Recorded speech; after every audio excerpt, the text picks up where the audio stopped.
Hi, I'm Tim Bartz, Internet Sales Manager here at Long McArthur Ford in Salina, Kansas. Your source for Ford news, update, and information, including your Bronco and Bronco Sport information here on a Wednesday for our Built Wild Wednesday video series. And this week, I want to talk a little bit about Bronco Off-Roadeo. So our media team here at Long McArthur actually went and experienced the full day experience at the Las Vegas, Nevada location for the Bronco Off-Roadeo, and just to kind of get an idea of kind of what that is, since we are providing that experience to our customers, where we want to pay for your travel expenses to get you the Bronco Off-Roadeo after you purchase a Bronco.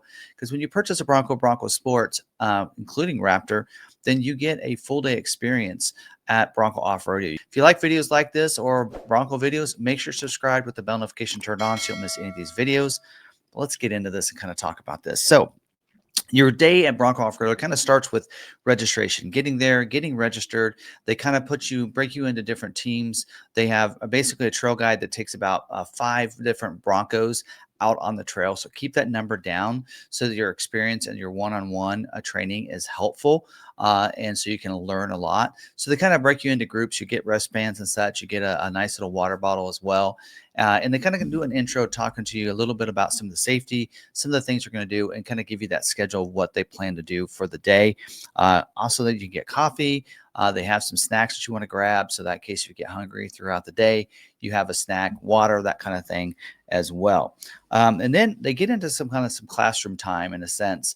So the morning is really kind of divided up into half of it's kind of like learning, and then half the morning you get into the Broncos. And of course, all afternoon you're in the Broncos all day, all afternoon. But in that kind of classroom session, you kind of do some intros, learn who's there, what kind of Bronco do you have, that kind of thing. Get to know each other a little bit, your trainers as well as all the other people that are going to be riding along on the trail with you in your group. And then they kind of teach you some of the ABCDs of off-roading in a sense of what is your approach angle, your breakover angle, your clearance, your departure angle, and learning some of these things. Because if you're going to get out there and you're going to get to going over some things, you kind of need to know that you're going to be okay. You're going to have some clearance, and they're not going to go over exact numbers on that because every Bronco is different. If yours has a Sasquatch versus a non-Sasquatch, if you put different wheels on yours or different tires, that'll make a difference in your clearance. If you have a lot of weight on your Bronco, that kind of thing, there are some different ways. So not every Bronco is going to be the same in that sense, in that scenario. And so they kind of don't go over the exact numbers, but just knowing how to know, your surroundings and everything. And after they kind of go over that and they'll also talk about differentials and everything, like what's the difference between an open differential and a locking differential. And there's a lot of people out there that maybe get a vehicle that has a rear locker and they don't even really know exactly what that does. I really like that at Bronco Off-Road you learn some of those things. So you kind of know what those all mean and what's going on. So in case you didn't know, an open differential, that is something you're going to have that open, especially when you're driving on road. You get a lot of open differential type of driving, and that allows for like those rear wheels to be able to turn. And that what it's going to do is drive the power to the wheel with least resistance. And so when you're on a curve, that's always going to be that outside wheel because it has to travel further than the inside wheel does. So it's going to drive that. Now, when you are in a situation where you're off-roading and you maybe have a little bit of a wheel off, or maybe it's in some loose dirt and the other wheel isn't, it's going to give that power over to that wheel that has the least resistance, right? Which is the one that doesn't have the traction. Well, by locking those together, it's going to give full power to both evenly, so that one with the traction then can actually help you transition over through that trail. And that's kind of learning a little bit about those differentials. Now, after that, they do get you on an ORX course where they can actually they have one Bronco and everybody's kind of walking along. So you kind of learn some different things, like when you're getting in the Bronco, what's your perfect seating position, and making sure that you're getting up to where you can see over things, that you can get your mirrors just right so you can see the back end, which is, when you get past an obstacle or a tree, you still have that back end, right, that you have to worry about. So learning some of that. Learning how to set your emergency brake. A lot of people don't use an emergency brake. Well, how do you set that emergency brake, and why that's important to do, not only when you're off-roading, but you really should use it as well, even in everyday life. If you're on a hill, you should set that emergency brake. It's going to be a lot better for your transmission, especially when you go out of that that brake situation. So they kind of teach you that vehicle awareness. They teach you a little bit about trail turn assist, which is a technology that's on, I think every automatic gets a trail turn assist. And that allows you to be able to, if you have that situation, you're on the trail and it's a tight corner, to be able to use that trail turn assist. No other vehicle has that technology. And it's really cool that they teach you a little bit about that and when is the best situation to use that, right? And how to use it. So they kind of teach you that as well. Also, they kind of go into some water crossings and talking about water fording and how to get through that and how to make sure that you kind of test and make sure you know how deep that is before you go into it and kind of learning some of those things. And they kind of show you how to do that as well. And they kind of get into that situation where you're that pitch and roll, which you have that on your cluster there that you can put when you're in off-road mode. That kind of teaches you a little bit about what you're in. Doesn't tell you the numbers. Again, if you have a heavy load above, then your tilt is going to be a lot less than it is for somebody that doesn't have a big, a load on their roof, a roof rack, and a tent and everything, right? So it's going to be different. You're lifted. It might be different as well. So kind of go into that as well and kind of teach you about that and about what that is and how drastic you can go there. Also, they do have the trail learning as well. So after all that's kind of in there, at that point, they kind of get you into getting onto the trail at that point. So you get about an hour in the morning to get on the trail and then start learning some things on there. So what they kind of said throughout the day is it's more of a crawl, walk, run when they go through this. So in the morning, that's your crawl. They're going to take you slow. They're not going to put you out and do some rock crawling right after they get you in a new Bronco. They're going to get you in there. They're going to teach you situations so that later in the day, you can start, going through it yourself and making those decisions, and you have the information about that. So we did it when we went and did it. That's kind of like got you in that situation of, hey, you get in this situation where you're going to see where your wheels start slipping, right? That's where you stop, that reactive, and going, okay, I'm going to stop here because my wheel's slipping and I'm not going anywhere. So what should I do? What technologies can I use at that point to help me on that trail? If you have them. Badlands, some of your like Heritage Limited Edition, your Raptors, they have sway bar disconnect. Strop Broncos do too, and you can use that sway bar disconnect to help you with that. Now, the Ford Bronco is the only vehicle. Jeep can't do this, where you can disconnect that sway bar under load, meaning you can be on that hill with one tire up and one tire down, and you can disconnect the sway bar, and it's going to bring you in and level you out as much as it can. And you can do that on a load. On the Jeep, you actually have to be on flat terrain to be able to do that. So they'll teach you that. They also teach you sometimes you need more than that. You might need to engage a rear locker at that point, if you have one, right?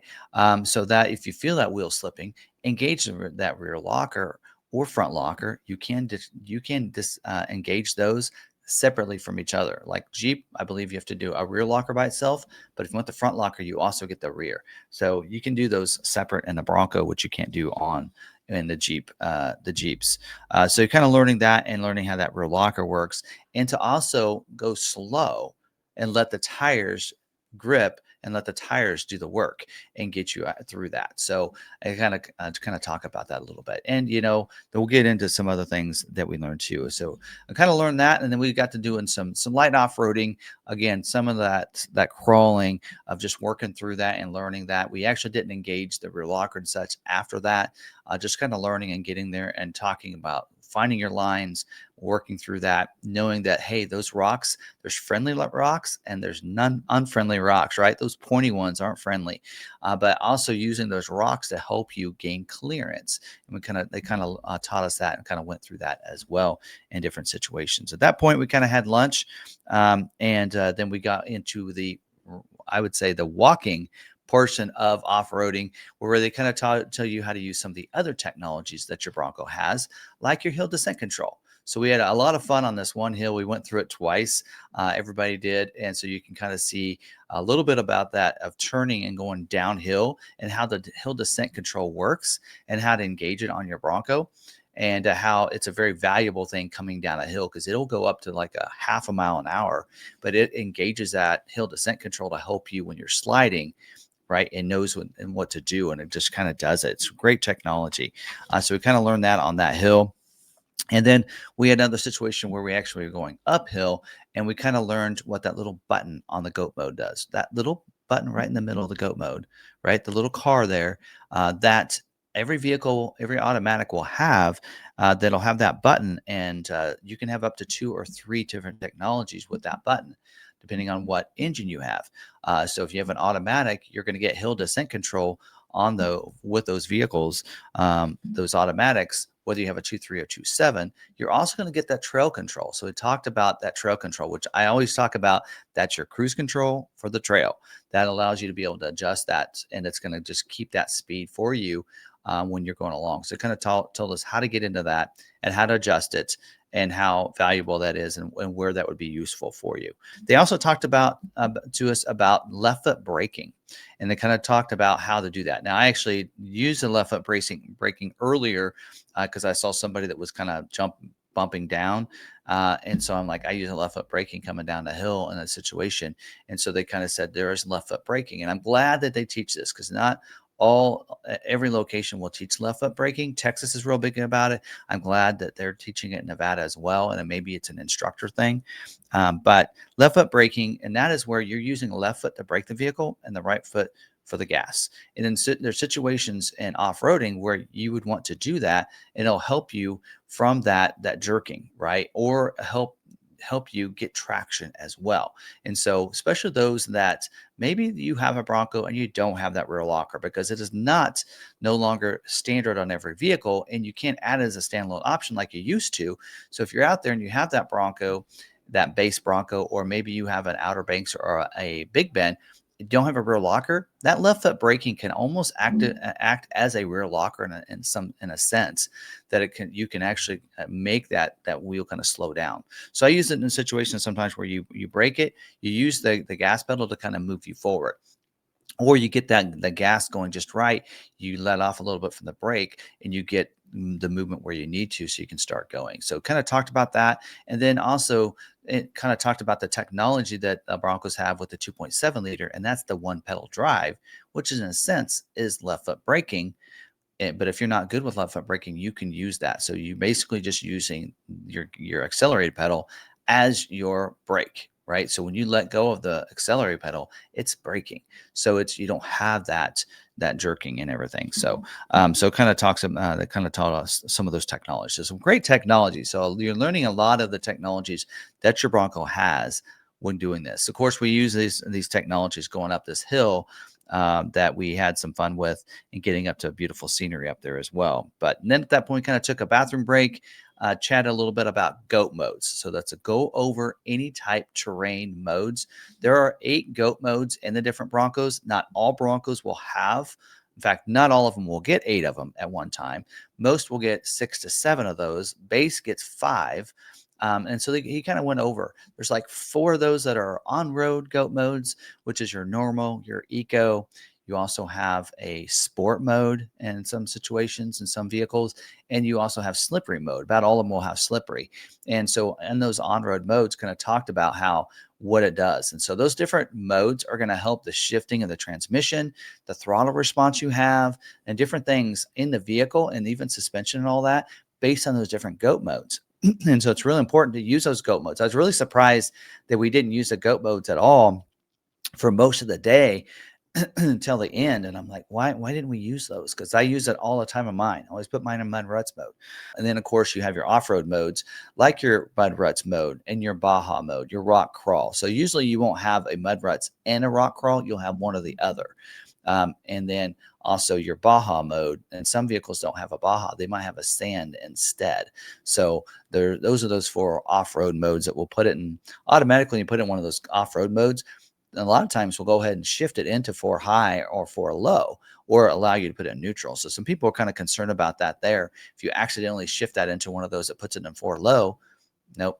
The system is sophisticated enough that it won't let you do that if you're going down the highway and you put it in one of those for 4 low, because what it does is it makes you stop, put it neutral before it shifted into 4 low. So you don't have to worry about that if you accidentally hit that dial there. But Pretty cool, kind of going over that. At that point, he had us put them in Baja or sport mode, and we had some fun, fast off-roading, driving real fast, and having some fun on some portions of that as well. And then we got into that. That's where you're getting into that run part of this, right? And at that point, the rest of the day, we did some rock crawling, and that's where we kind of knew, hey, here's where let's go ahead and put the rear locker on. We're going to be proactive here because we know we're going to need it. We're seeing we're going to need it up ahead. We see that loose terrain, loose gravel there. We're going to need that rear locker, and knowing that. I had little fun in a couple of situations where I was like, I'm going to see if I can get through this without the rear locker just by using my left foot braking. And so I did that in a couple of situations where I didn't have to use my rear locker. But those technology is there. So it's always good to learn the techniques before integrating the technologies. But it's really cool that they showed everybody how to use those different technologies.